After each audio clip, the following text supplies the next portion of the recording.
You know, when I was editing the video last week, my youngest was in here.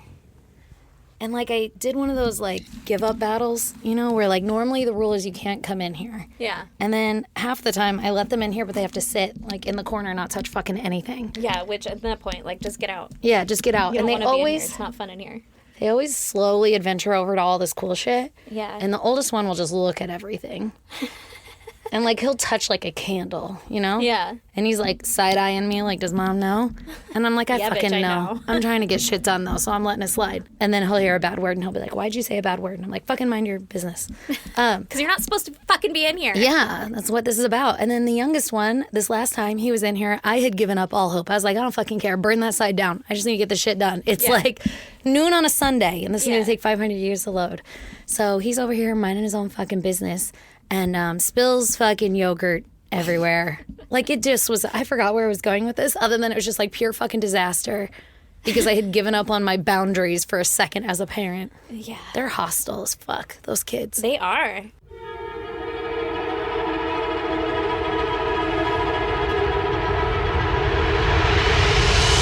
God damn! Oh, I remember where I was going with this. He was sitting here talking to the mic, and you know how you can always hear yourself? Like, the settings are always set to where if you talk into it and have these in, you can hear yourself. Mm-hmm. He fucking cranked it up so loud, so just now when I put it in, I'm like, oh my God!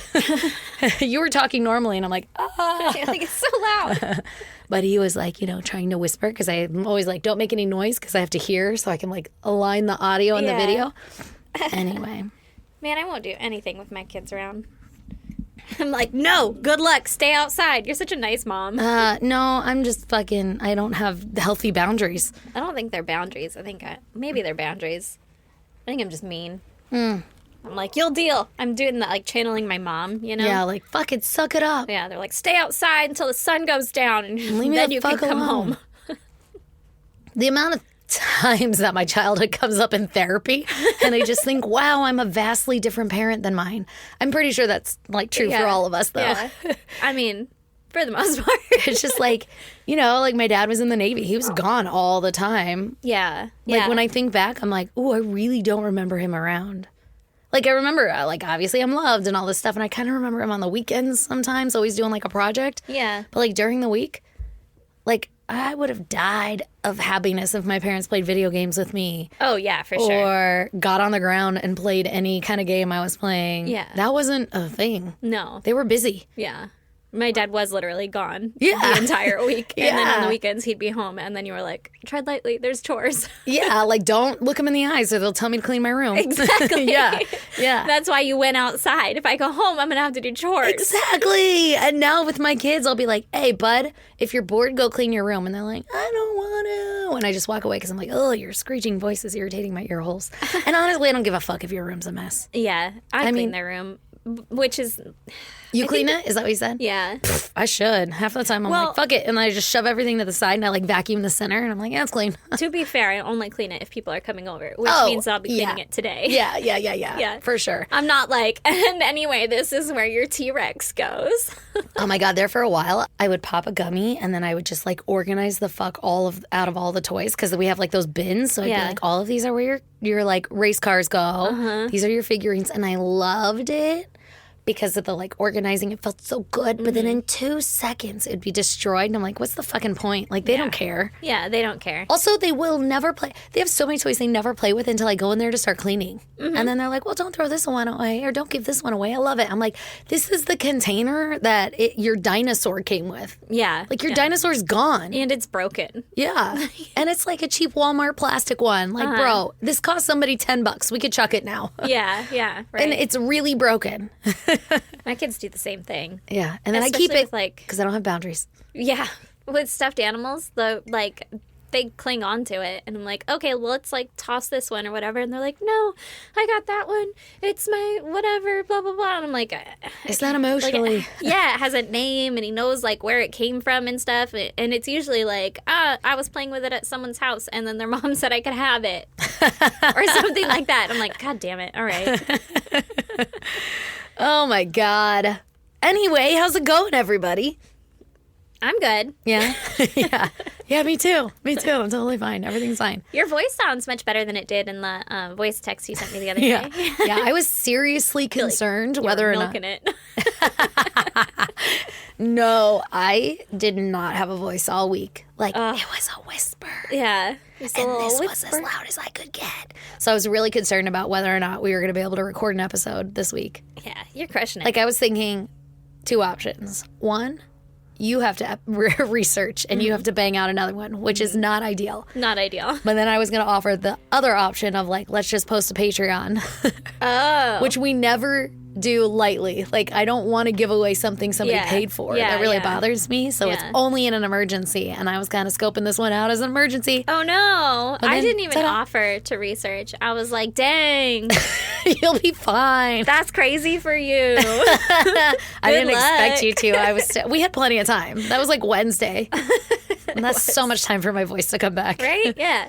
I had just full confidence that you were just going to barrel through Squeak it out. Yeah. I would have. I am. Here I am. Look at this. Look at Didn't even this, cross guys. my mind. Not even an option. The show must go on. Like, oh, crazy. That's going to suck later for you. You guys, I've been sick for like 2.5 weeks. It's been a minute. Yeah, I'm fucking over it. And right now, it's like, what is it? It's like 9:30 on a Saturday morning and we're recording and this is due tomorrow. So sorry, Dylan, for having to fucking quickly edit. But Crash edit. I just woke up, so I have the mother booger in my nose, from the yeah. night, and it hasn't come out. That shit's definitely From going to the come night. out. Shit's definitely going to come out while we're recording. So I'd like to no. apologize now for how gross I sound. Feel it drip down the back of your throat. It's just kind of like every time I talk, it like bumps up a little bit, like it's hovering. That's so gross. It is. It's in Man. my face. I work at those in the shower. Like, Girl, I didn't coming have out time. today. I woke up late. Oh, yeah, you did. You're like, That's I'm on my right. way. I'm like, don't worry. I'll be ready. And I was. You were. You crushed it. But now I got a mother booger bouncing around up there. No. It's going to feel so good when it comes out We can't talk about it too much. because it's making you choke. I'm too aware of it. Yeah. Anyway, Aaron, give me your goddamn. Well, my goddamn is that my husband came home from his cult Yeah, fucking he made it. meeting thing. Yeah, he was gone for a whole week. And so my fucking selfish, lazy ass was a single parent for a whole week. How does that make you selfish and lazy? No.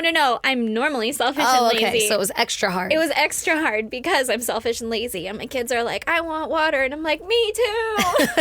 Somebody call your dad. I wish someone would get it for us.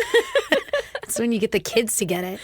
Yeah, they don't have a stool in the kitchen. We had one. I don't know where the fuck it went. But Gonna need to figure that shit out. I know. And then Brandon came home last night and I was so fucking excited, so happy. And then immediately he hops right back into it. I was like, oh man. We like sat down to watch a show. I'm like, oh man, I need to grab a beer. And he's like, okay, I'll get it. And I was like, I've missed you so much. My God, how sweet is that? Yeah, it was great. It was great. So I'm fucking so happy. So happy he's back. That's my goddamn. It's a good goddamn. Oh, that's so cute. I love it. I'm just so adorable. And then in 2 days, you're going to be like, can he fucking leave again? Anyway, I'm ready. Ready to be a single mom again. No, it's fucking great. It's great. Oh, that's so cute. He like pops up to get you a beer. He's such a yeah. good housewife. He is such a good housewife. I love that man. Aww. Yeah. Honestly, for everything. He's like, oh, fucking snacks, late night snacks. I don't know. Hi, Aaron needs snacks. He's just got me on snacks and drinks. That's all you need Yeah, for happiness. honestly. Absence makes the heart grow fonder. Yeah, exactly. Exactly. So it was a rough fucking week, but we're Well, back. congratulations for surviving. Thank you. You did it. I feel like I should win an Academy Award or something. You have. Yeah. For sure. It's been rough. You did it. And then we've got Girls Weekend coming up. Oh, I'm so excited. And J-Tree. J-Tree, going to J-Tree. Yeah. Oh my God, so exciting. Well, you want to hear my goddamn? Because I it's do. not happy. Oh, no. Yeah, and it's not about that- my sickness for once. Okay, No. I was like, is that you're dying? I've got a worse one. Oh, no. I got notice from my work that they're going to ask us to come back in office more often than we currently have to. How often? Because right now it's like a hybrid work schedule. Yeah. But most of the week I get like one day to work from home. What? I know. I'm devastated. Why? You don't even want to get me started on this conversation because it's not going to go well. But the whole thing is like, our CEO is like, oh, to preserve the company culture. I'm like, that's how Bitch, culture is changing. That's what I'm saying. I'm like, this is how you end up being an old crusty white dude who everybody says is racist because you won't change your culture. Exactly. Yeah, Exactly. We got to move on. Now listen, I realize I'm being dramatic. That might be dramatic. No, still. I feel like they're racist. For not letting you stay home. I feel like you're showing your true colors. Oh no, it just feels so dumb. Like, but why? I get so much more work done from home, honestly. And I'm so much happier. Like, my mental health is so much better. And you don't have a commute and all that. Like 2 hours in the car every day, gone with my family that I would spend with like my kids and stuff. Yeah. I saw an article the other day and it was like, people that work from home or whatever, like why they're even more stressed than because you're working from. I work more from home than I do in the office. Well, it's that, but they're like, it's because the commute is gone, and so normally you had like 30 minutes to decompress or whatever in the car and this and that, and I'm like, no, that's 30 minutes. You can decompress at home if you need 30 minutes after. I rage in the car for 30 minutes. I'm like, I fucking hate this traffic. I want to get the fuck home. Yeah, you God just damn want to it. sit down and not be paying attention and like, I don't know, hug your baby until That's it not starts decompressing. to be annoying. Yeah, you want to chuck that baby out the window. No, yeah, I don't know how I feel about all this. I'm genuinely, and again, I'm being dramatic, I'm devastated. I'm like, no, I was so happy. Yeah. And they're going to take that away. That sucks. I feel like they're going to lose a lot of people. Also, they're going through... I would say I hope they do because then maybe they'll change, but like I doubt they would, really. Change? No, doubt they would lose a lot of people. Oh, no, they will. You think? Oh, I think they will. Oh, wow. We're also going through like a round of layoffs. Oh. So like... So people are like, bye. Yeah. Well, I kind of think... Listen, I'm a conspiracy theorist, but also... I'm pretty sure I'm onto something. And everybody else feels the same way. Well, not everybody, but a few people I've talked to have been like, yeah, I thought of that already. Everybody in my echo chamber. Yeah, exactly. Feels exactly how I do. Precisely. And I think that they're doing it as a way to get like cheap layoffs. Because anytime they lay people off, there's always a package. But then if other people are like, I'm not willing to come into work that often, then they don't have to give them a package and they're just going to leave. Because then they'll quit. So they're trying to make people quit before they have a big layoff. So then maybe it'll get better after the layoff. No, it's always worse because then you get other people's work. Oh. Yeah. But then maybe you'll be back at home because they'll be like, you know what? Productivity has dropped. Our culture, great. Productivity now is down. So we're going to send you guys back home. It's a balance, It's a balance, yeah. Maybe We're do learning. like 3 at home, 2 at work, you know? Yeah, I'm very interested to see how this pans out. It's not for a couple of months, so we've got some time to stew on it. I'm kind of hoping they'll backtrack and be like, sorry about that, because I'm like ready. I was asking my friend, I'm like, do you just want to go picket in the lobby? Like, I'm sure we could get people to sign a petition. Right? We'd be the only 2 people because everybody around there doesn't have a fucking backbone, and they're so about like the corporate ladder culture, you know? Yeah. Including me. I've been that way the whole time I've worked there, and I've worked there for a while now. It's like, you know, you mind your P's and Q's, you say the shit that you're supposed to say to the people that you're supposed to say it to so that you can get where you're going to go. Yeah. And also, I really genuinely care about my work, and I work really hard. So, yeah. But then, you know, I might tarnish that entire reputation by standing in the lobby with a fucking handmade sign being like, down with the CEO and his fucking culture. Yeah. I want to make a sign that says, like, can somebody explain the culture we're trying to preserve? Because, like, I don't get it. I don't know it. I have no idea what it is. Yeah. I feel like you need a good rhyme, though. And, you don't think that's catchy enough? Hell no, we won't go. You know, like one of those things. Yeah. But, like, you need like, something. What culture? What rhymes with culture? Mulcher. That's what I thought, too. Let's throw that culture in the mulcher. There we go. That's pretty catchy. We could keep spitballing some ideas here. We'll think of something. Yeah. It doesn't have to end with culture. You need to put a couch in the lobby. Oh. You know, and then like sit on the couch and be like, this is where I work the best. Let me take my rest. I don't know. They have couches in the lobby already. Well, I there could you just go. steal one of those. Yeah, pull one to the center. I just rearrange the lobby. Oh my God. I love too that my boss listens. So she's probably just like, Jesus Christ, Stacey. She's like, please don't form a revolt. Please don't, for the sake of all of us. She's just like, I'm going to have to explain it to my boss. Yeah. Why my subordinates. Why she's got like a fucking wild hair up her ass making handmade signs in the goddamn lobby. Listen, just trying to prove a point that she's not productive at work. She's just really good at rhyming. She's not, though. She's really not. You know, honestly, I feel like with enough convincing, my boss would be down there with me. I mean, probably. Like, she'd be like, I'll show up for an hour. You have a way with words where I feel like everyone would join your cult, you know? Yeah. So, like, you'll get some friends in I'm the like, lobby. what's the guy? Like John Jones? What the fuck's the guy's Jim Jones. Jim Jones. There we go. I'm like Jim Jones. My last name used to be Jones. That's true. I will not serve any Kool-Aid. Well, actually, that's a lie. You're gonna serve Kool-Aid? Kool-Aid's titties. Getting some new Nikes? Yeah, but like, there won't be poison in it. Oh, that's good. There might be vodka. We'll call it jungle juice again. Ooh, a little Tampico in there? Ugh. I don't think I could ever drink Tampico again. What? I've had too much vodka in Tampico. Yeah. No, I know It just why. tastes like vodka. It's like warm when I drink it. I'm like, why? It is. It's always so warm. Anyway, so that's my goddamn. God I'll keep you guys posted on how that goes down over the months. Yeah, that sounds terrible. But internally, I'm devastated at the moment, but we're working through it. Therapy. Therapy. Just need some therapy. And maybe you'll be sick more often. If there's one thing I know about life is that change is inevitable. Wow. Isn't that deep? Yeah. You can Somebody once said that to me several times in my life. you can steer the ship, but you can't change the current, you know? No. Fuck that. I am my own current, bitches. That's so stupid. Change is inevitable. Sure, and I get to pick it, motherfucker. Yeah. Someone said that to me. I was talking about drugs, and he was like, you know, if you're going on a trip, you can steer the ship, but you can't change the current. And I was like, that's deep. I don't even know what that means. I don't know, but I felt like I did in the moment. I was like, okay. Yeah, like I'm gonna keep you that still in my have to brain. experience the trip, Yep. but like you can point at the non-scary things. Yeah. Oh my God. Jesus Christ, why do people let us have microphones? I don't know. Anyway, It was a so mistake. Anyway. since I've got like a doozy for us this week, Hell yeah. you guys want to jump on into it? Yeah. Let's get it. All right. This case is actually a listener suggestion. Okay. And I did not get permission to say the listener's name, so I'm not going to, but you know who you are. Okay.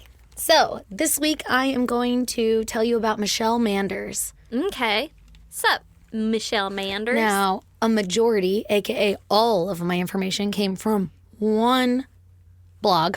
All And right. it was like a cool as shit blog where you could like click on things and it would like pop up the person's face and like you could basically they want help solving the case. So spoiler alert, it's a mystery one that I'm gonna give it to you. I didn't get the name of the blog, but it's in the show notes. Okay, perfect. You know, go there, go poke around. It's Yeah. really interesting. And like I said before, this one came from a listener suggestion. Ooh. Okay, so Michelle Manders. In October of 1981, Michelle Manders was a 2.5-year-old daughter of Mike and Jan Manders, Okay. and they were living in Waterfront, Wisconsin. Okay. Jan Manders. Jan, I like it. Mike, Man. and Michelle. The most basic 80 names, like Right. 80s family. Okay, so Mike's job was to install and repair electron microscopes. So that required him to travel a lot, evidently. I don't know how big these suckers are, I don't either, but but they sound kind of cool. he's probably like one of a few guys that does it, so he Yeah. services like a big area. Yeah, like it's a specialty kind of thing. Sounds like it. But anyway, it wasn't unusual for him to like be out of town basically all week long. Jan was like a single mom. And Girl, I'm sorry. yeah, I know, right? Shit's And- rough.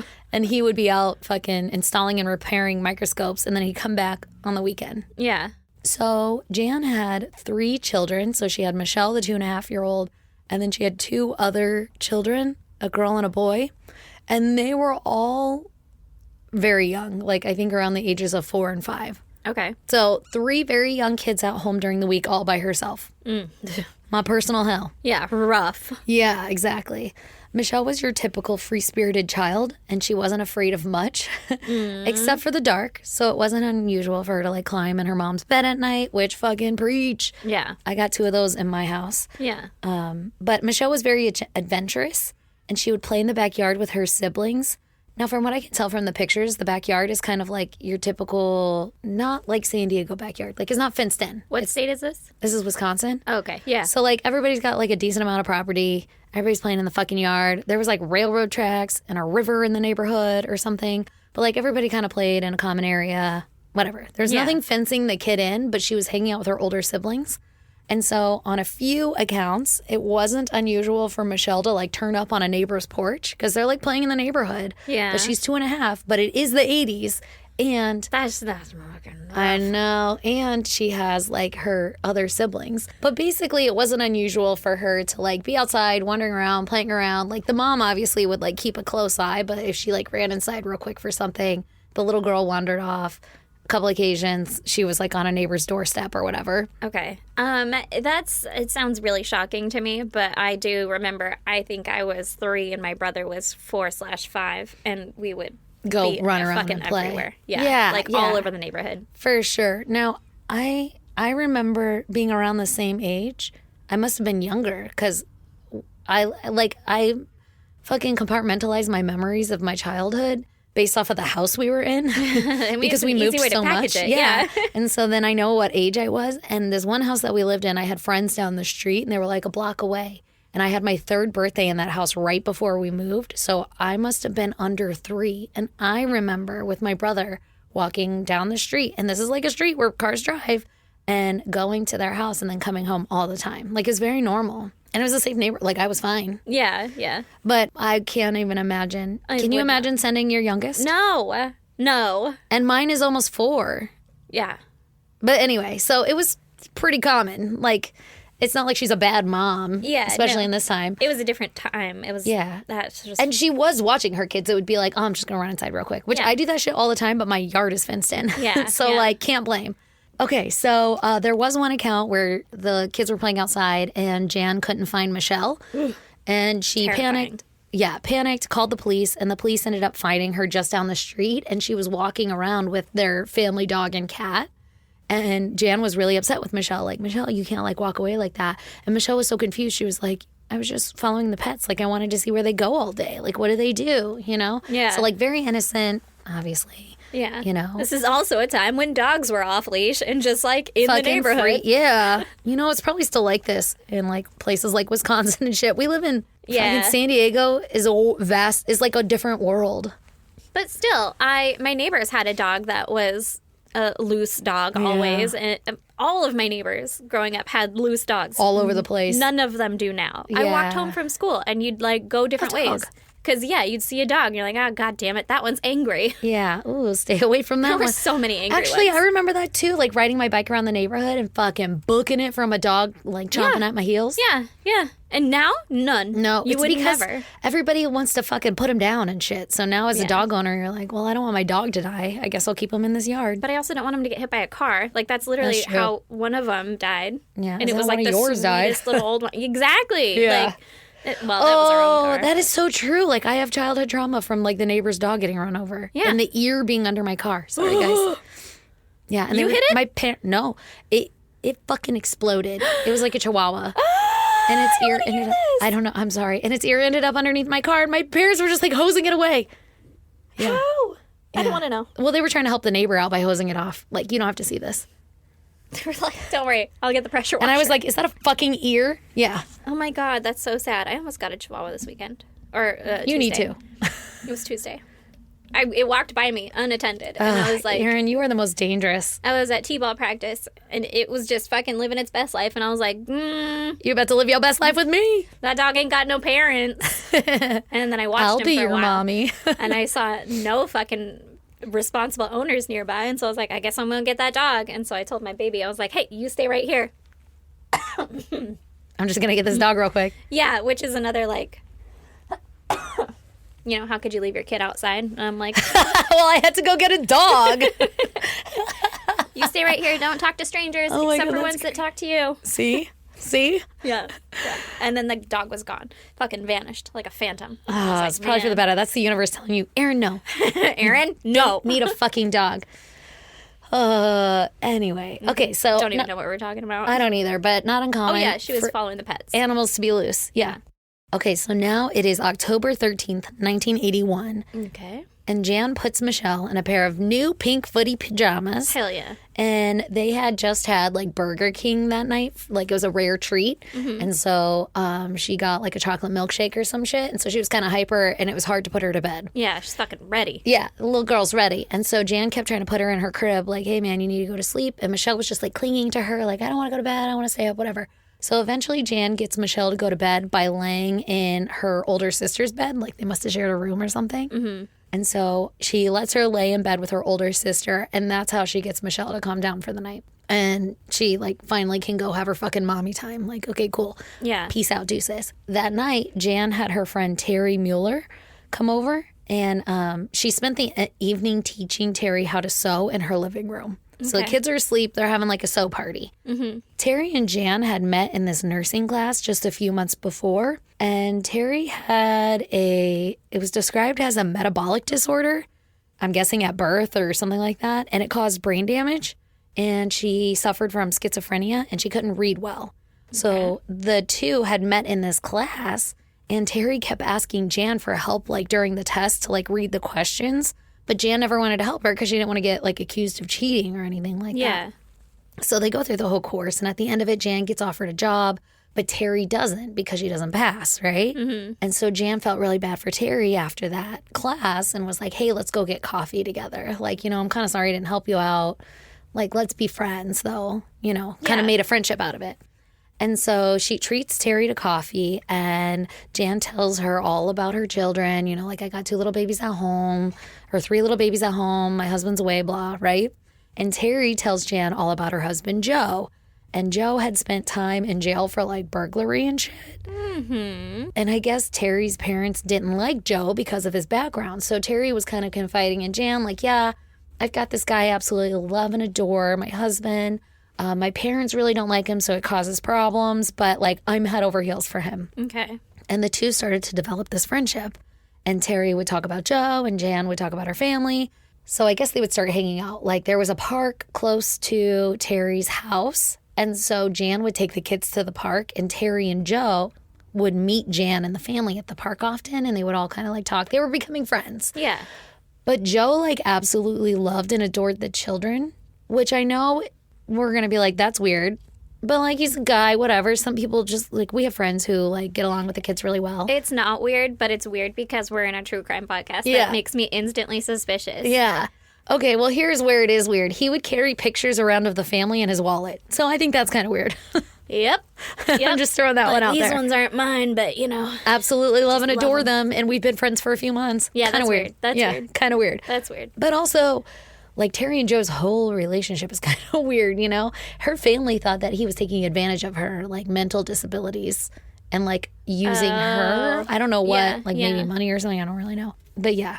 So Jan appreciated the adult conversation with other adults, and Terry actually got a lot out of Jan because Jan would help her like study for tests or whatever, like try to find a job. And Terry eventually did get a job because of Jan's help. Yeah, so it was a good, you know, good little friendship. Yeah. And so when Terry had asked her like, hey, I want to learn how to sew, Jan was like, yeah, come on over and we'll sew. And that's how we got to this night, okay? Okay. So that night, Joe drops off Terry at around 7 p.m., and again, this is October 13th, 1981. He drops her off at 7 p.m. that night, and he was going to come back at 10 to pick her up. Okay. But by 10:30, he still wasn't there. And so Jan was like, why don't you just stay the night? Like, I'm going to go to fucking bed. Yeah, like I'm tired. done here. I got to get up in the morning. And so she gets Terry a bunch of bedding and shit, makes her bed on the couch, and goes to bed. And Terry goes to bed, too, on the couch. Gotcha. So Joe ends up picking up Terry at 12:15 a.m. in like the middle of the night. But Jan doesn't know that till she wakes up in the morning and she comes out in the living room and she's gone. Terry's gone and left a note saying like Joe came and picked me up. Not that weird yet. No, kind of weird. I'd be like, get the fuck out of my house. I'm sorry. Walk. I don't know. Oh, yeah.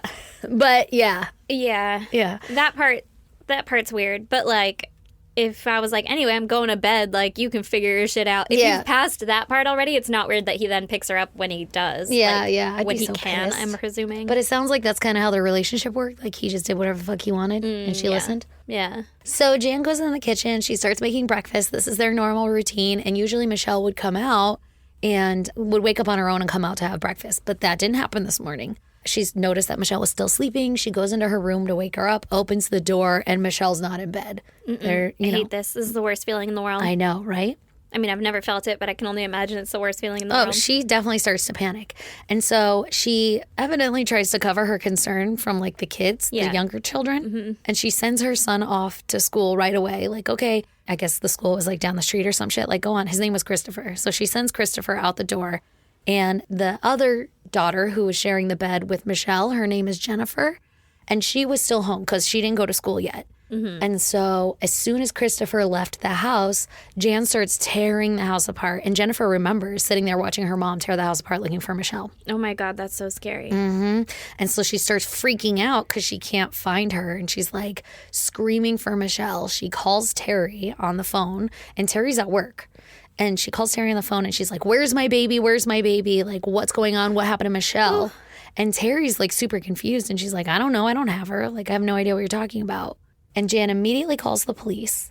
And then the Watertown police arrive and they listen to Jan's accounts of the night. And they just kind of figure that Michelle had like wandered off because she'd done it previously. You know, like it wasn't uncommon for her to show up on neighbors' porches or to follow the animals or whatever. Yeah, but like, okay, can we do something about it? Like, she's not going to wander herself back home. She's 2. Let's go find her. And the police are like, yeah, let's go look around for her. So, but they're not like panicking like anything nefarious has happened. They're just like, ah, shit, here we go again. Michelle's out. Okay. Which, okay, in that time, maybe that's an understandable like reaction. Like, oh, okay, well, she's out here somewhere. Let's go find her. Exactly. So the police search the neighborhood and the streets, and about a block away from the home in an alleyway, they find Jan's purse with the contents spilled all over the alleyway, but there's not a wallet in it. And Jan explains that she had taken her wallet out and put it in her nightstand. I don't know why. That's weird. Yeah, I know. Did she not trust Terry? I have no idea. That's weird. I don't know why, but or maybe that was just what she did. I don't fucking know. That's weird. Yeah, it's super weird, but like her purse was everywhere. Yeah. And so they go around the neighborhood and they're asking neighbors like, hey, can you check? Like, and they're thinking maybe Michelle grabbed the purse and was like holding her mom's purse and like dropped it when she was in the alleyway or some shit. But like the contents were everywhere. Yeah, I don't like that. No. And so they go around the neighborhood and they're like, hey, everybody, there's a missing little girl. Can you please like check little nooks and crannies that would be easy for a little kid to hide in, especially if they're scared or something. And like, let us know if you find Michelle. And so, like I said, there was also this river that ran through the neighborhood. And some were concerned that maybe she had wandered into the river and fell in and had drowned. Oh, God. Yeah. So everybody's on high alert for a missing toddler. Oh, my God. This is breaking my heart. Why are you telling me this? I know, because it was requested. The listener who sent in this request says that they lived in this area and they remember it when they were younger. Like everybody looking for Michelle and everything. Oh my God, that's so sad. Yeah, it is super sad. Okay, so after 24 hours, they don't find Michelle, and the local police department are like, we're kind of out of ideas. The only lead we have is this person in an alleyway. Yeah. And like what Jan is telling us on the night. Go pick up Joe. Yeah, let's go talk to Joe. We have some questions. I have some fucking questions for him. If he was a shady character in the past, and then now he's like, you have this home that is unguarded. Yeah. Like, whether or not he took Michelle, I don't know, maybe he just left the door open or something, but, like, maybe he took the purse. Yeah, like, what the fuck is going on, right? Maybe this is kind of weird. A little secret affection for the baby. Something. Okay, so this is when the police are like, ooh, okay, we're going to need some help because maybe this is more than just a kid wandering off. Yeah. So they reach out to the Wisconsin Department of Justice and they ask for help. And so a day of the DOJ helping, and the DOJ calls in the FBI because they still don't have any more leads. And they're like, now it's been 48 hours. We need help. Oh, my God. Yeah. So the FBI gets involved. They're like putting in resources. They're searching the river constantly. They're not finding her. They brought in bloodhounds who tracked Michelle's scent, and it followed them, like it led them to a stream that fed into the river. So they're looking all over there, and this goes on for 6 days, and no one could find the little girl anywhere. And this is when the police start to get suspicious, and they're like, okay, maybe she was kidnapped. Maybe she didn't just wander away because she's not here. Yeah. Somebody took her somewhere. So they figured if she was hiding, she would have come out by now. If she had fallen in the river, her body would have surfaced by now. Yeah. And like someone is keeping her somewhere. Yeah. Or has put her somewhere. Exactly. So it's around the same time that Michelle's 4-year-old sister, Jennifer, who was sharing the bed with her that night, comes out and tells her mother something very concerning. Oh, no. Mm-hmm. Oh, no. Mm-hmm. Oh, my God, I'm going to throw up. Yep. And she said that the night that Michelle went missing, Jennifer woke up to her light being turned on into her room. And it like was really bright and then it dimmed down. And she saw the shadow of a man standing in her room. But she wasn't alarmed because she just assumed it was her dad. And her dad was on leave during this time. It was like the middle of the week. He was out of town, whatever. But she thought like, oh, my dad, she's 4. Yeah. And she thought, oh, my dad must have come home and he's checking on me or whatever. Yeah. And so she just like didn't think anything of it and went right back to sleep. But she doesn't remember if it woke up Michelle or if Michelle was still in the bed with her or anything. She just saw the light turn on, blind her, and then dim. And she just saw a shadow of a man and just kind of like went back to sleep. Yeah. Oh, my God. No. Yeah. So now we have like this shadow man in her room at night. 2.5 weeks go by and there's no leads. And then Terry goes to the police and she says that she has some news. And on the night that Michelle went missing, Terry says that she actually let Michelle out that night, out of the house. What? I know.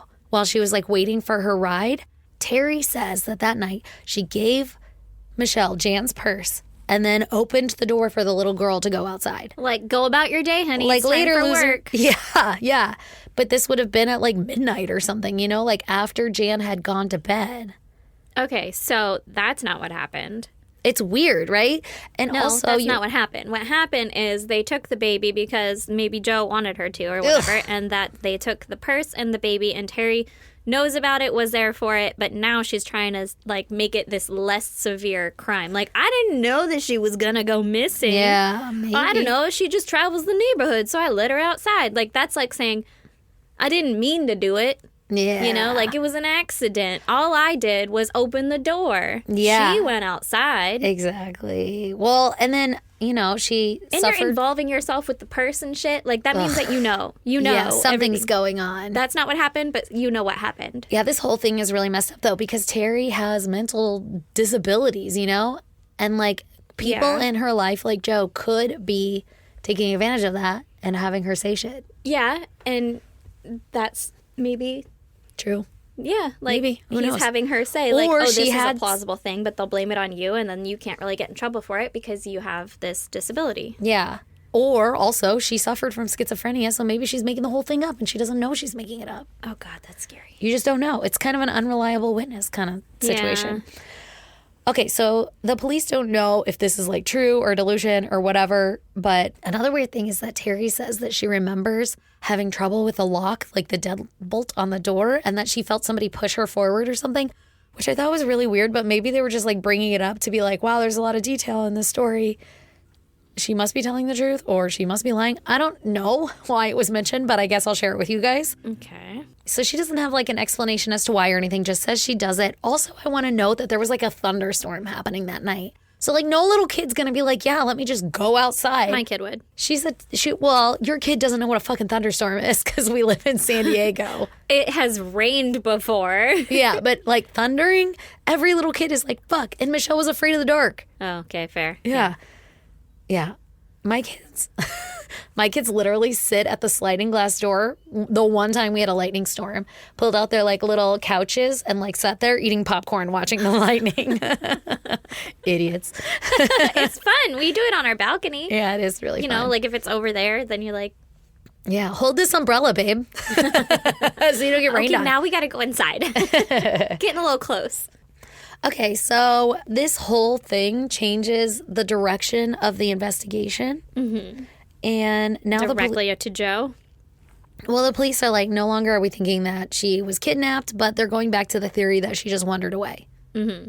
That like Terry left the door open and the kid wandered away. They honestly they believe that? I guess. That's the dumbest thing I've ever fucking Okay, heard. honestly, this whole thing is going to be very frustrating because the police did some dumb shit. It's the 80s, you know? Yeah. Different times. I know. So after Terry gave this interview, the FBI withdrew their resources because they were like, oh, we're no longer dealing with a possible kidnapping or serial killer or anything crazy like that. So we're going to withdraw resources and you guys are going to like search for this missing kid who probably just wandered away and it's an unfortunate accident. But it's like, been 2 weeks or whatever. Like, that's not what happened. And also, No, that's not what happened. Yeah, like how That's are not what happened. How are we hinging everything on this one interview? Unreliable lady's It's because they didn't have anything, so they were just like grasping at straws. Yeah, but that doesn't mean that you stop everything else and you're like, okay, I guess this is fucking fact. That is like the prime example of terrible police work. Because they're just trying to find the narrative that'll make the public happy. Yeah, you know? that'll solve Instead of the case. answer. Yeah. Oh my God. So the police zero in again on the river, figuring that she must have fallen and drowned in there. That's where she's got to be. And as far as Jan saying like, oh, I saw this shadow man in my house or whatever, they chalked it up to like, oh, she's probably not remembering the right day. And they don't like take her account seriously. So the person who actually witnessed it and that was in the room and has a much more reasonable thing to like hinge it on. Yeah. Oh, and like Jennifer now as an adult is like, I 100% know what I saw. And there was somebody in our room that night. Like, she's not confused at all. It's not a mixed memory. She didn't make it up. She was just 4 and didn't know, like, oh, I should that say she something. should say something. Like, oh, that wasn't my dad. Well, and the mom. Oh, there's something wrong. Yeah, and the mom probably didn't know to be like, did you see someone in your room or did you see anything that happened? Because the mom's also trying to protect that baby because there's a 4-year-old. That's to not know that anything bad's happened to Michelle. Exactly. Yeah. You're not trying to like trauma this kid. So you're like, everything's fine. Your sister's going to come home. Everything's blah, great. blah, blah. No, but Jennifer's like, no, 100% I know what I saw. And now she's like, well, that's kind of creepy and weird. Like, that's something to be concerned about. We should look into that more. Yeah. And like I said, it couldn't have been the father. But like you're saying, it could have been Joe. Mm-hmm. Like when he came to pick up Terry, he could have come in that room. Mm-hmm. And like you said, possibly taken Michelle because he had a thing. I mean, he carried her picture around in his wallet. That's fucking weird. It's kind of weird. And he had a history of like burglary and shit, but he didn't have a history of like child molestation or whatever that we know of. But we do know that Terry's parents didn't like Joe and that he was kind of the one controlling the relationship. Where's Joe at? Where the fuck is Joe? Cut to November 5th, 1981. Jan gets a knock at the door. She's making lunch for her other kids. It's Michelle. She's back. Yeah, Michelle's home. She's like, hey, Mom, I'm hungry. She opens the door, and it's the police. Oh, no. And they have news that they found Michelle's body. She was found tangled in the brush on the bank of the Rock River that ran through the neighborhood. Mm-hmm. And her body was found 2 miles from her home. And she was still wearing the pink pajamas. And she was in the river. So they perform an autopsy, and they discover that there's no pre-mortem trauma that they could tell. Mm-hmm. But also later, they say that they couldn't prove that there was post-mortem trauma either. It sounds like there was trauma to the body, but they couldn't determine if it was before or after she died. Or like intentional trauma instead of just like the river. From being in the river, yeah. Everything that they found on the child seemed to align and be consistent with a drowning. Mm-hmm.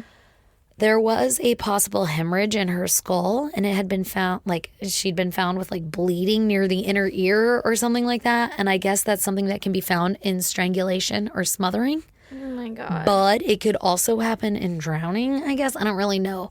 But based off of all of this, the examiner believed that the trauma that they did find was due to drowning and not to strangulation. I don't know why, but that's what they determined. And that it could also have been occurred from being exposed to water for too long. So her body being in the water for too long. Mm-hmm. Guys can make blood go in the inner ear. I don't fucking know. But the examiner chalks this up to like accidental drowning. Must be accidental drowning. Like a month later, they found her though. Yeah. And a pathologist wasn't able to determine how long her body had been in the water or how long she had been dead for. Like, what the fuck? Why? Yeah, that's those like are their whole some job. Key information. I mean, I don't know if it's their whole job, but like that's someone's whole job. And it wasn't described like the level of decay or anything. So all they said was she was still wearing her pajamas. So like, there you go, no foul play. Clearly, I don't know, and because the examiner people would never redress a child, right? Like keep her, redress her, and throw in the river where we've already been looking, and we probably will give up looking. Yeah. I don't know. Basically, they give up everything. They stop the investigation. They're like, oh, it wasn't accidental drowning. Sorry, we're done. You know, closed case. Oh, my God. Yeah. So the family carries on their life as best as they can without Michelle. Oh, that breaks my heart. Jan is absolutely heartbroken. Like, Jan is not the Jan that she was before. I bet. Yeah. And so I'm not the Erin I was before this story. Yeah. That's fucking heartbreaking. It's so heartbreaking. And then when Mike comes home, like on the weekends, he refuses to talk about Michelle at all. Everybody in the fucking county blames Jan for being a bad mother. Oh my And God. some of them them, including her own family, believe that Jan killed Michelle. What? Yeah. So, like, the theories are wild. Jan is missing a fucking child now and also is being fucking ostracized by her community. You know, her and her husband go about their life, whatever. Like I said, Mike's offering no support. She's a single mom. He comes home. He's like, I don't want to talk about Michelle or whatever. And she's going fucking crazy. Like, what is going on? Like, something else happened to my baby. I didn't hurt my baby. Oh, my God. Could you fucking imagine? No. So 6 months later, and on Jennifer's 5th birthday, the family, like, sing happy birthday to her. And afterwards, when everybody's eating cake, Jan gets up from the kitchen table, walks out of the house, gets in her car, and just fucking drives away. Like, what? Like, just drives away from her family. She's like, I can't handle it anymore. I'm done. And she just leaves. And her car breaks down on the side of the road, and a trucker pulls over to, like, help her out. And the trucker's like, where are you heading? And she's like, I don't know, where are you going? And he's like, Colorado. And she's like, yeah. And she jumps in the trucker's cab, hangs around with this trucker for a month, just traveling the fucking U.S., just bails on the family. What? Yeah. Isn't that wild? She didn't know where she was going, but she was just like, yep, get me the fuck out of here. I mean, we've all had daydreams. But she fucking did it. That's... She did it. Interesting turn of events. Yeah. Listen, I'm on her side. I don't think that she did it because that's some fucking trauma response or something. But Yeah. Ooh, that's fucking hard. Yeah. Because now you kind of look different. I'm still on her side, and because I'm sympathizing because I'm a mother, I'm like, girl, I've thought about it. I mean, honestly, who hasn't? I would never do it unless maybe a baby died. That's a pretty traumatic. Pretty big thing. And if everybody thinks you did it, I might be like, Yeah. fuck off. It's either this or I'm going to go kill myself. You know, like. Well, that's what I thought you were going to say. That she drove off and then, like, off just a fucking offed cliff herself? or something. Yeah. Well, let me continue on my story. Okay. So she gets home after a month. And Oh, she goes back home. she goes back home. She's like, I just needed a vacation with a trucker. I just need a fucking break. I don't know how. I get that too. yeah. I don't know how the coming back home thing worked out, but for She's what like, anyway. hi guys, I'm back. Who wants a PB&J? Yeah, like, do you just pop back in? Like, I got stuff for dinner. Like, what? Had to buy a pack of cigarettes. Sorry about that back there. Yeah. I don't know, but and the poor husband had to figure out how to do his fucking job without doing his job because now he has to stay home or find childcare or something. Oh, you're gonna love where this goes. Listen, okay. I'm all for like bail on your life, go, but like then you got to be gone. Like you can't come you're back. done. You can't double back. I cut you out of my life. Like you can't. No. Okay, so she comes back and she's like, "Who wants PB&Js?" Jesus Christ. And she tries to fall back into being like that parent again. And then everyone was like, yeah, but like, what happened? yeah, but like, what the fuck is going on? But she just couldn't do it. She was just like, I can't. Like, everybody thinks I murdered my baby. It's really hard to be a single mom. My husband's not supportive. This isn't going well. So she drives to her local bar and she gets plastered. She crawls into her car and she swallows a ton of pills. And these pills were given to her after Michelle went missing to help her sleep at night or some shit because she wasn't sleeping. Yeah. And she just swallowed them all. And she woke up to a police officer banging on her window. And then she blacked out again. And then she wakes up in a mental hospital, like, you know, obviously because she tried to kill herself. And it was a week later. So she had been in a coma for a week Holy from this shit. suicide attempt. And immediately she checked herself out. She's like, I don't want help. I would like to die. Like, I'm out of here. So she immediately checks herself out. She's like, I almost had it. Yeah. Like, she just wants to be done. Yeah. And Jan and Mike get a divorce because that shit ain't going to fly anymore. Well, Yeah. Like, fuck this shit. honestly, after the first Yeah. bail, Yeah. I would have been like, anyway, we're done, right? Yeah. And she doesn't try to seek any further treatment, whatever. She's just like, I'm out of here. She leaves Mike with the kids and she just disappears. And so, like you said, Mike's working full time during the week. He doesn't change his job. He just gets the neighbors to watch the kids. And so we're talking probably like 6 and 5, something like that, Yeah. I'm guessing, or 7 and 5, 7 and 6, somewhere around that age. He just gets the neighbors to watch the kids. And some of the neighbors were really helpful and they would like take the kids in and teach them piano and shit like that. Other neighbors would like beat the kids because they weren't their kids and like were like, you have to read the Bible, whatever. Like, Oh my God. yeah, like different homesteads, different expectations. Yeah, but like, Other just neighbors, say no. I know. You know? Oh, well, I guess Mike was just like, whatever, it's free childcare. other neighbors wouldn't even care for the kids. They would just pop in every few days and make sure they're still alive in the house. Like, it was not a good... God damn, to live in the 80s. 80s, different, you know?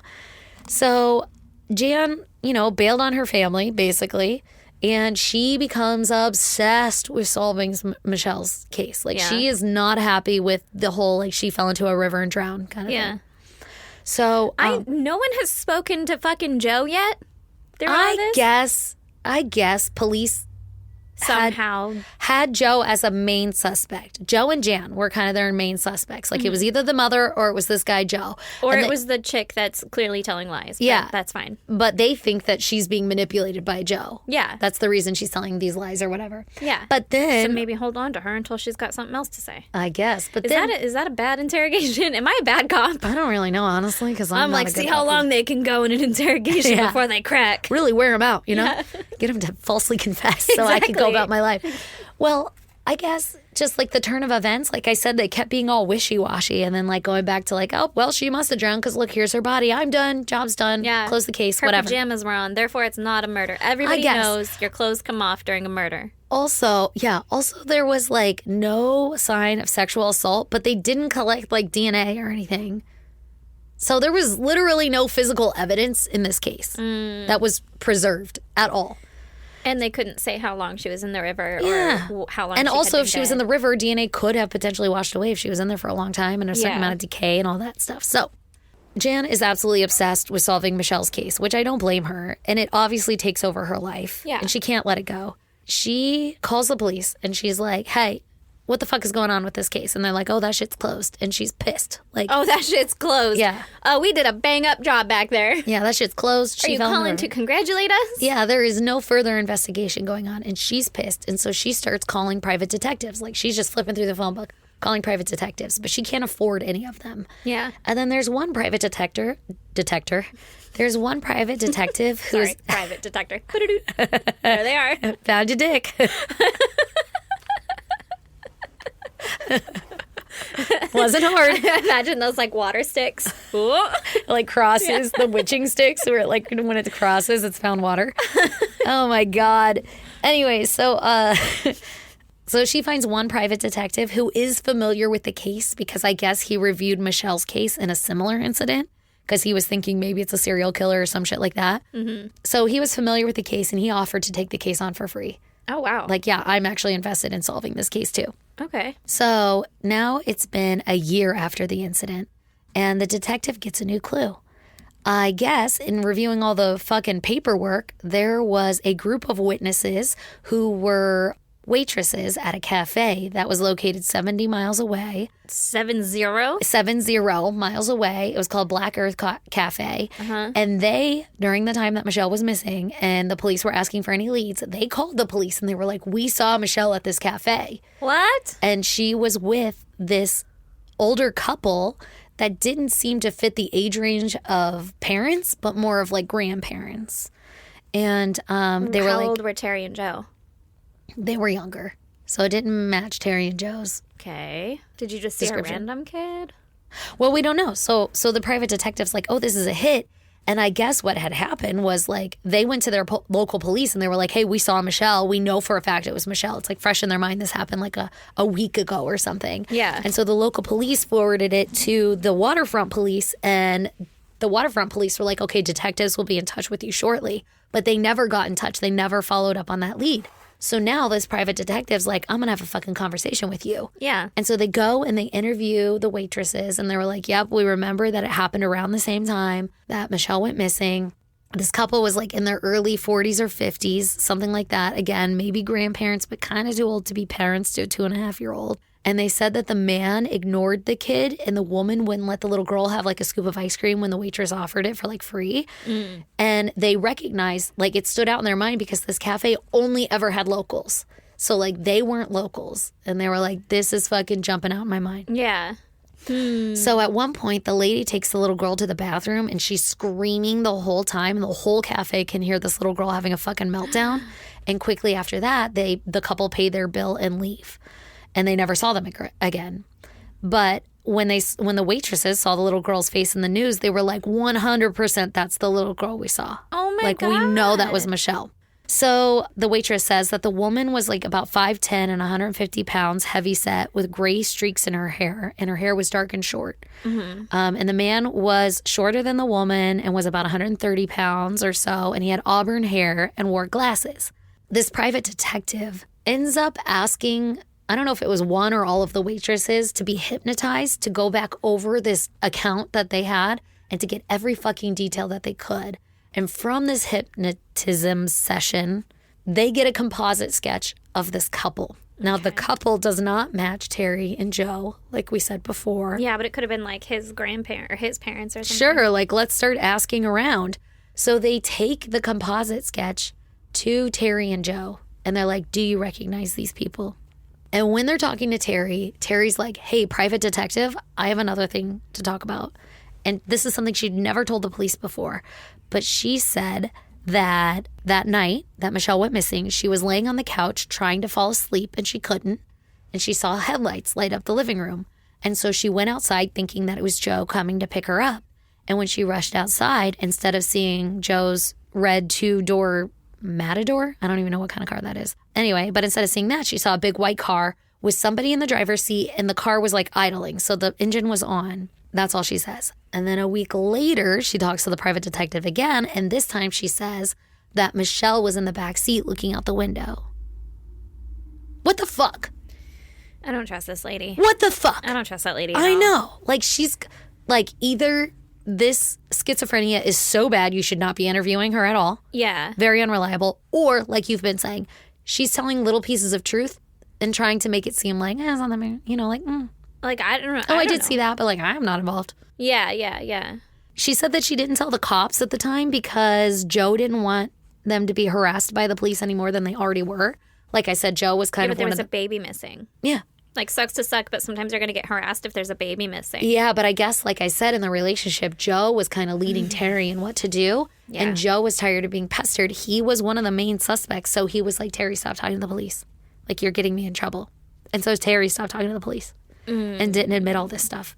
That's but, fucked up. Yeah, I know. But Terry says, like, I know for a fact that Michelle didn't wander out of the house on her own. Like somebody took her. Something happened. Something more happened. So Now that's her story? That's her Instead story of like, now. I gave her a purse and patted her on the back and... said toodles noodles. Yeah. Yeah. Her story's changing. And so the PI's like, hey, Terry, if you really want to help now, like, let me hypnotize you. Like, let's be hypnotized and go through this whole event and see what we come up with. Yeah. But Joe refused to let Terry be hypnotized. So the PI was like, hey, Joe, can I hypnotize you? And Joe was like, absolutely not. So he's not in on this, which also good for you if you really didn't do anything because you should protect yourself. But also, like, you're looking suspicious. So there really is no right answer here. It's all just shady. So the police, again, believe enough of Terry's story to fill the foundation of their case that Michelle had wandered out. But they didn't believe the white car bit. Like, because the PI's like, hey, there's a new white car story. And they're like, that part she's lying. But like the part where Michelle wandered out, we're going to believe that part.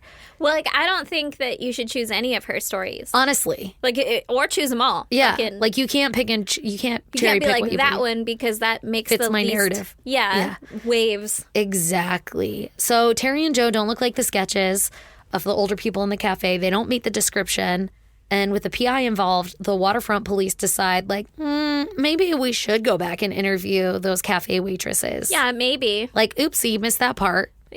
Fucking maybe. Even oh my God. Even though it's a closed case, they're like, ooh, we didn't tie up all of our loose ends. Let's go back and do that. So they track down the waitresses, they interview them, and they actually are able to track down a couple that match the description of what the waitresses say, right? So they meet the couple, they talk to them. The couple's like, yeah, we have 33 grandchildren, and we have some that are blonde-haired, blue-eyed. And it is possible that we took them to the Black Earth Cafe during the time that Michelle was missing. We don't know for sure. 30-something grandkids? That's a lot of fucking Jesus grandkids. Christ. Yeah. So basically, they're like, it's possible, but like, I feel like you could say if you've been there or not. Because like, Yeah, but they're saying it's possible that we took them to that cafe during that time. So I'm guessing you'd be like, yeah, we've gone to that cafe. Okay, yeah. It's That's a possible different way that of it was looking during at it. that time. Sure, yeah. So the police, Also, you have 33 and you're taking one. yeah. Favoritism? But maybe it's like, maybe they have a lot of kids and this one kid only has one grandkid. Yeah, maybe. Because, like, my mom will take my kids and not my brother's kids. They're not always together, you know? That's what I mean. Yeah. Then how many kids? Oh, Jesus Christ. I don't know. Listen, you got 33 grandkids. Then I'm assuming you have, like, I don't know, seven or eight kids. Yeah, something like that. And they each had 2. So the police are kind of like, okay, that lead kind of died, but they still released the sketch of the couple to the media to see if maybe it wasn't them, you know, because they're saying it could have been us, could have not been us. We don't really know. Yeah. So a woman by the name of Sharon Blazing, she sees the sketch and she's like, oh shit, that looks like my ex-husband, James Dunn. Okay. And so the police interview her, and she said that James Dunn was a house painter and a roofer and an ex-Navy sailor and also a convicted child molester. Ex-Navy sealer. I'm sorry. Sealer? Sailor. He sealed all the navies. Sailor? Sailor. Not an ex-Navy SEAL? Ex-Navy sailor. Oh, okay. I probably wanted to say seal. I think you did. And what was sealer? And I was like, he's just Those like, ex-Navy sealers, you got to watch out fish, for them. Go. He's in controls of the seals. I'm a sealer. Jesus They Christ. do have seals and dolphins and shit, so it's I know possible. they have dolphins. Yeah, like bomb dolphins or something. Yeah. Oh my God. Okay, so anyway, sailor. He's an ex-Navy sailor and a convicted child molester. Oh, that'll do And it. they lived in the area that Michelle lived in when she went missing. Oh my God. So I know, right? Jesus Christ, this story gets fucking crazy. Yeah. So they go talk to Sharon, and she's like, hey, in the early 80s, James was asking her to scrub some like reddish brown shit out of his truck. No. Yeah, First of all, clean up your own mess. Right? Well, fucking 80s, man. All these housewives were doing what their husband said. He was abusive, evidently, to her. He was also a child molester, so. Yeah, so not surprising. But Yeah. that, like, he came home and was like, hey, help me scrub this fucking reddish brown shit out of the bed of my truck. And she was like, what is it? Yeah. No, she was just like, okay. And she had her children help her scrub it out. But she also was like, it could have been Rust-Oleum, which I guess is something that he worked with all the time in his job. So that's what she just, like, convinced herself that it was. You would smell it. But now, maybe. But now she's like, maybe that was blood. Maybe that was a crime scene I was cleaning up. Oh my God. Yeah. And so she convinced herself that it was just part of his job, whatever. But when she saw the sketches of the possible kidnapper, she was like, ooh, maybe I did help clean up blood. And they lived in Watertown and everything, so everything kind of aligns. So she had learned shortly after her marriage to James that he was an alcoholic. And early one September morning in 1980, so this would be a year before Michelle went missing. Mm-hmm. Her 3 daughters, who were 17, 14, and 10, so from a previous marriage, they confided in her that James was molesting them regularly. Yeah, fuck that shit. And he never denied it. And he was convicted of 3 felonies for child molestation. And when the police brought him in for questioning about Michelle's disappearance, he wasn't surprised. And he was like, I knew that my ex-wife is behind this, and that she has been setting me up for shit since day one, and you can't trust anything she says. He says that, yes, he pled guilty to the child molestation, but that he wasn't guilty of it, and that he did it at his lawyer's advice, saying that basically if you plead guilty, you'll get less time than if you get convicted. Like, this woman is really against you, and you could get 20 years, so you should just plead guilty. Which I don't know how much I believe of this, right? Like, he's an alcoholic and abusive and everything, but also she could be a meddling bitch. Who knows? You know? That meddling bitch. Yeah. Who fucking knows? So he agreed to a plea deal. Police go through all his shit. They find some books on like satanic cults and all that crap. And they were like, hey, what the fuck is this shit? And he's like, yeah, that's actually her shit. Like, those are her books. Oh. Yeah. And she was into some weird stuff. So now we've got like 2 people against each other, right? Like 2 fucking broken up, bitter couple bullshit. Yeah. At that point, just keep each other's Shit, like separate. Don't away bring from in a case. Like, Yeah. if none of it is connected and you kind of know in your heart, but you just want to fuck with them, like, you're fucking with the investigation more than Yeah, anything. but maybe Sharon really thought. I don't know. Okay, Yeah. so they're like, that's fucking weird. Of course, 80s satanic panic bullshit, Yeah. right? And they're like, okay, well, do you know of anybody or any cult or something like that around this time that would be like sacrificing humans? Do you have any local cults we can talk to? yeah, basically. And he was like, actually, I know of a guy That would be sacrificing humans? that would know of somebody like that. So he was like, hey, I know of this guy that I met in AA, in Alcoholics Anonymous, and he is an ex-priest. He left the fucking covenant or whatever because the church, because he married an ex-nun. Like they fell in love. They've been together for like 20 years or some shit, but he might know somebody that's interested in a cult like that.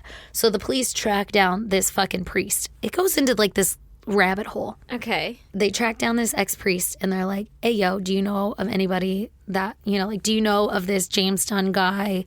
What's going on? And they're like, yeah, I know James Dunn. And also I know the ex-wife. And the police rattle off a list of names connected to Michelle's case. And they ask if they know anybody else related to this case. And they're like, yeah, actually, I recognize Jan Mander's name because she used to come into Alcoholics Anonymous too. So now we have a possible connection of Jan coming into Alcoholics Anonymous, James coming into Alcoholics Anonymous. Like, it's supposed to be anonymous, but, the priest is like, for sure. They could have possibly been meddling together. Yeah. So it is a possible connection. Now, like I said before, police had possibly considered Jan as a suspect early in Michelle's disappearance, and they had confiscated her nurse's uniform that day, and they suspect that it had blood on it, but Jan was like, that wasn't blood. I worked at an elderly facility, and that was like food that one of the elderly people had like flung everywhere. And the police, I don't know why. I don't know if they didn't test it or whatever. There's nothing more that ever comes of it other than it is kind of weird and suspicious. I guess if you want to go that route. Yeah. Police interview Mike Manders, her husband, and he confirmed that Jan never drank or did drugs or anything and never went to Alcoholics Anonymous. So that's kind of weird, unless she had this other life. You don't know. She would drink one beer for the whole night and like nurse that beer from what he knew. Mike confirmed that they never fought about anything other than money. And the police were trying to find out if maybe Jan was having an affair or something on Mike. Like to piece together, like maybe her and James had an affair and James molested kids because he's a convicted child molester. Yeah. So maybe he did something with Michelle. Or even maybe she was having an affair with Joe Mueller, Terry's husband. Like, we don't fucking know. We're trying to figure shit out.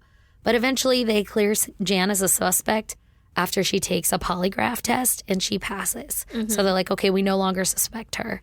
They ask Joe to take a polygraph test, and he basically fails the entire thing all of the time.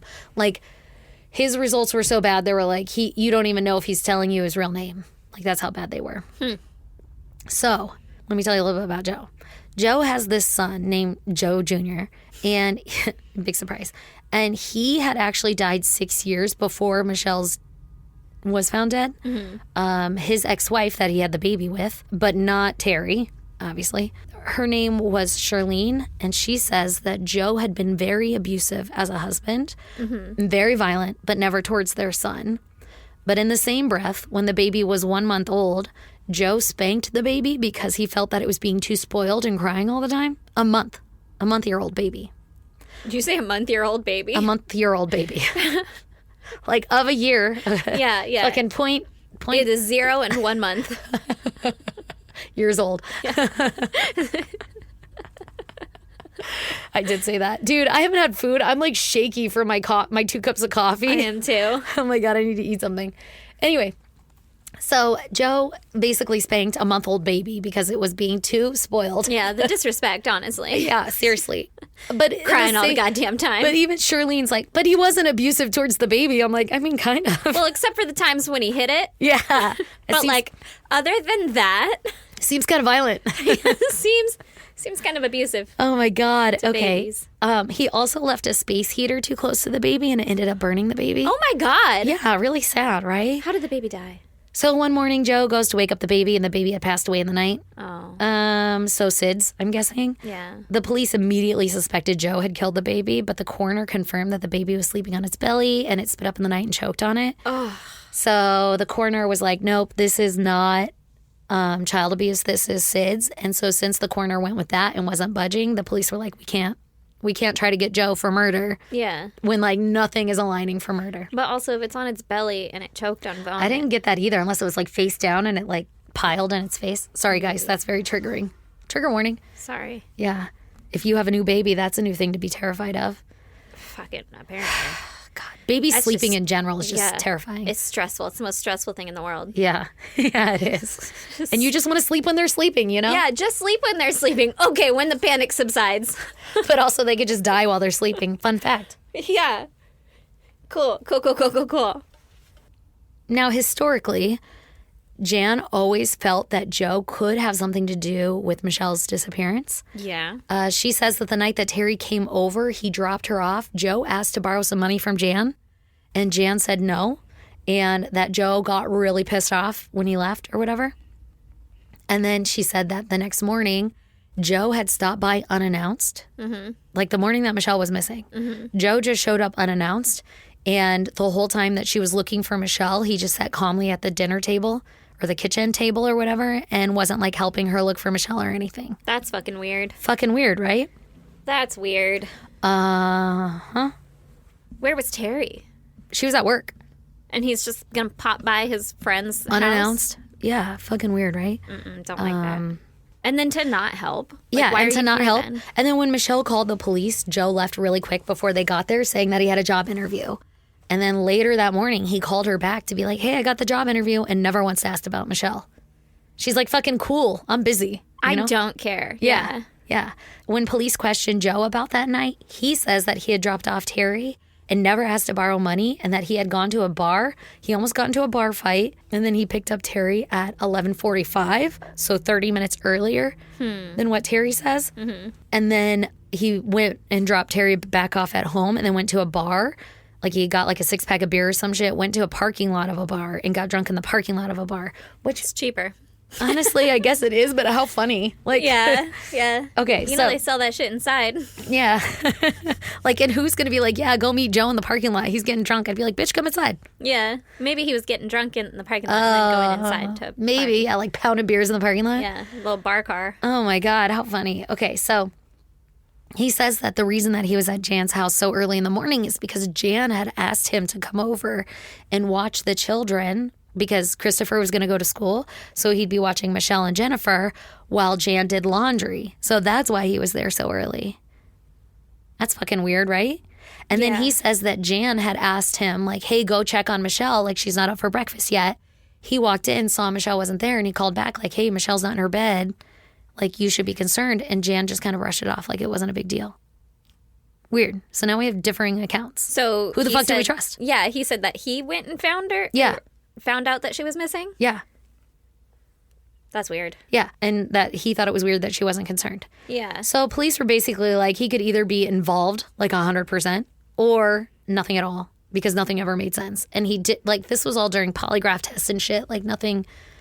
Like, Yeah. you don't know who to trust. So he's either involved or they're just fucking around and just very unreliable people. Oh my God. Mm-hmm. How frustrating. Very frustrating. Interestingly enough, around the same time, serial killer Edward Wayne Edwards, which I think you covered I think so. because this 3-name having motherfucker. He had murdered some people close to where Michelle was found dead, like within fucking miles, you know? Yeah. So they were suspecting maybe Michelle was one of his victims. Like it's possible. And they interviewed him, but Edward insisted that he had only murdered 5 people and that they were all accounted for. But police suspect that he possibly could have murdered more. Edwards, Ed and Eddie was like, for fucking sure it was not me. Yeah. Well, I feel like also that would be kind of a stretch, like if he normally killed adults. Yeah, yeah. To like suddenly be like, is that a baby? Yeah, like also I killed her. Yeah. Yeah. Like, I don't know. I feel like it's a. Exactly. It was like they're just literally trying to figure out what the fuck happened. Like, Yeah. did she fall in? Did somebody hurt her? If somebody hurt her, here's all of the potential people who could have. This is very convoluted. It's so convoluted and it's really shoddy police work. Yeah. Because even this blog, and I believe it might even be tied to a podcast, and I'm really sorry for not knowing the name right now to like give them a shout out. They actually pulled all of the documents that they possibly could, and a lot of them were destroyed, which I'll get into. So Jesus. yeah, so we're piecemealing shit together now. Yeah. This whole Edward Wayne Edwards development didn't come about until 2009. So that's kind of late in the case and everything. And nothing ever really came of it. So we're still just kind of like trying to guess what's going on. Yeah. And like I said, this happened in the 80s. So there wasn't really a nice, clean way for them to pin down where Edward Wayne's Edward was during that time.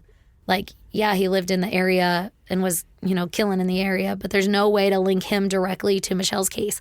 And like I said, there was no DNA evidence.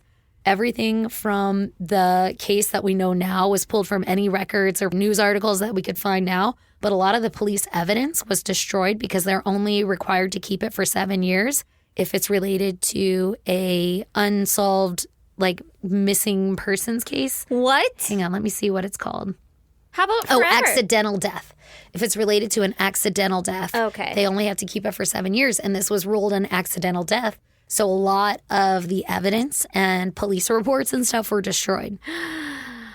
That's terrible. So from the police perspective, it's not an active case. It's considered an accidental drowning, but other people obviously believe the police didn't perform a full and proper investigation and something else happened to Michelle that night. And we don't really fucking know. Also, if a year after a private investigator is like, yo, what about these waitresses? And then the cops are like, we already closed that shit.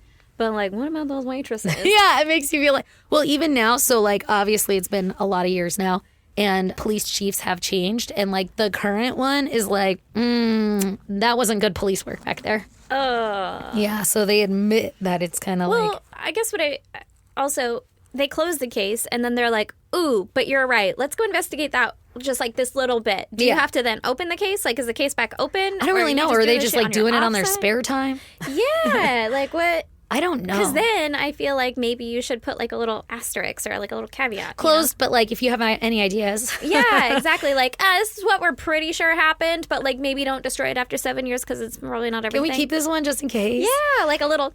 Well, here's what I don't get too. Like, it kind of gets muddy for me when it gets to like the whole James Dunn thing of like possibly him and Jan were having an affair or something, and like that she was at AA meetings, but then she wasn't at AA meetings. Yeah. So I'm like, was that before or after Michelle's death? Like, Yeah, because I would say after. Maybe Mike didn't know what she was doing after because she disappeared for a month, you know? Yeah, Like, or was this like so far before even Michelle was born and married to Mike that maybe she went to AA and that's why I don't know.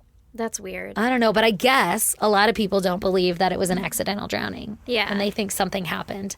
And I guess the two major ones are like Joe did something, which I think is the most, if you're going off of Jennifer's account of a man going in there, I'm thinking maybe Joe, when he picked up Terry, grabbed her. And Terry's covering for Joe. Yeah. Well, they were at the scene. They were there. They had access to the house. They had access to the baby. Jan was asleep. She thinks everything is fine in the house. They would know what's going on in the investigation too, like to like drop her in the river or something because they've already looked there. Exactly. Yeah. And I guess Terry comes out later and like does interviews and stuff. And I think her and Joe are no longer together. But she's just like, yeah, Joe wouldn't let me talk to the police. Like, he did not like it at all. But she doesn't really come out and say anything further other than, you know, what she did come out and say that was like confusing. Yeah. So I don't know. I don't like that. I unfortunately kind of think Joe. I do Which too. if it's not him, then I feel bad. But like, he's carrying around pictures of the family. He was really into the children. Yeah. And he had access and like, you know, was not letting Terry talk to the police because he didn't like the heat on him. Yeah, that's suspicious. I think so too. And he had, you know, criminal background. Anyway, so that's my case, guys. That's intense. I don't like it. Yeah, I hate it too. It makes me sad. It makes my heart hurt, and I don't know. like it. I know. So if you guys want to check out pictures pertaining to that case, go to our social media. We're on Instagram, Facebook, Twitter, and TikTok. Our handle is at ISGD Podcast. If you want to join us on our Facebook group, we're on the Goddamn Pod group, and it's a lot of fun. Come hang out with us. Yep. Also, if you want to email us, do that at isgdpodcast@gmail.com. You should subscribe, rate, and review us on any listening device that you do that on, and go tell your friends about us so that we could be cool and important in the podcasting world. Hell yeah. Also, if you want to snail mail us, do that at P.O. Box 2764, Spring Valley, California, 91979. 9. And on that beautiful note, my loves, you have a fucking fantastic week. Yeah. Bye. Bye.